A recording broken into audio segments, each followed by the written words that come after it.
பட்டினத்தார் சொன்னது, உணவை தான் சாப்பிட்டேன் எப்படி மலம் ஆனது, உயிரோடு தானே இருந்தேன் எப்படி இறந்து போனேன்? மலம்தான் உணவாக இருந்ததா? மரணம்தான் வாழ்வாயிருந்ததா? இந்த சுருங்கி போன உடம்புதான் இதுவரை இளமையை அனுபவித்ததா? இந்த சுருங்கும் மார்புகளுக்கா இத்தனை கண்கள் வட்டமிட்டது? பெருத்தன சிறுக்கும் சிறுத்தன பெருக்கும் என்று பாடியது இந்த நிலையற்ற பொய் வாழ்வைத்தானா இன்னும் இழுத்துக் கொண்டிருக்கிறான்? செத்துத் தொலையவில்லையே என்று மனைவியும் சுற்றமும் பேசிய போது, என்னை 100 வாழ்க என வாழ்த்தியது நினைவுக்கு வந்தது. இதுவரை எனது கோளாறியால் நான் எனது வேரையல்லவா வெட்டியிருக்கிறேன். நான் விரும்பியவை எல்லாம் என்னை வெறுத்துக் கொண்டிருக்கின்றன.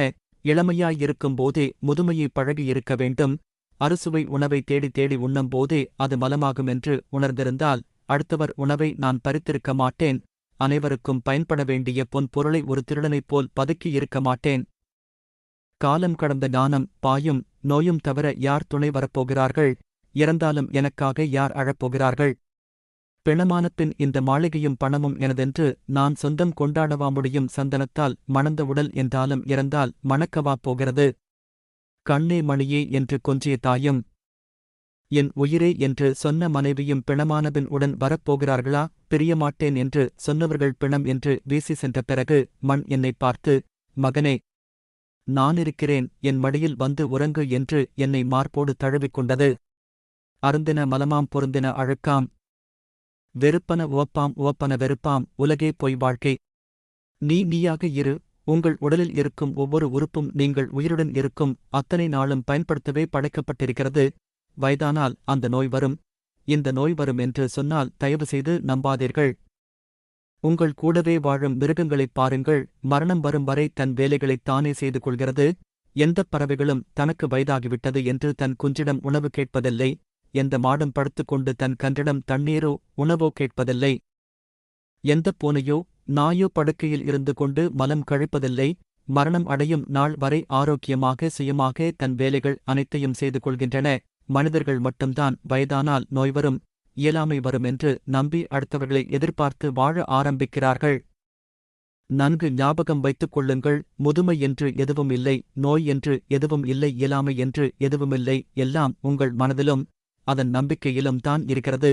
சிந்தனையை மாற்றுங்கள், ஆரோக்கியமாக வாழுங்கள். நீங்கள் எதை நம்புகிறீர்களோ அதுவாகவே ஆகிப்போகிறீர்கள். நான் நான் நான் நான் சம்பாதித்தேன், நான் காப்பாற்றினேன், நான் வீடு கட்டினேன், நான் உதவி செய்தேன், நான் உதவி செய்யலனா அவர் என்ன ஆகிறது? நான் பெரியவன், நான் தான் வேலை வாங்கிக் கொடுத்தேன், நான் நான் நான் என்று மார்தட்டிக் கொள்ளும் மனிதர்களே, நான் தான் என் இதயத்தை இயக்குகிறேன் என்று உங்களால் சொல்ல முடியுமா? நான் தான் என் மூளையை இயக்குகிறேன் என்று உங்களால் சொல்ல முடியுமா? நான் தான் என் 2 கிட்னியையும் இயக்குகிறேன் என்று சொல்ல முடியுமா?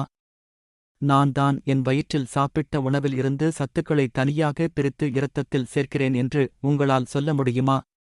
நான் தான் பூக்களை மலர வைக்கிறேன் என்று உங்களால் சொல்ல முடியுமா? இவைகள் அனைத்தையும் எவன் செய்கிறானோ இயக்குகிறானோ அவன் ஒருவனுக்கே நான் என்று சொல்வதற்கு முழு அதிகாரமும் உரிமையும் உண்டு. ஆகையால் நான் என்ற அகந்தையை விட்டு அனைவரிடமும் அன்பாக இருங்கள்.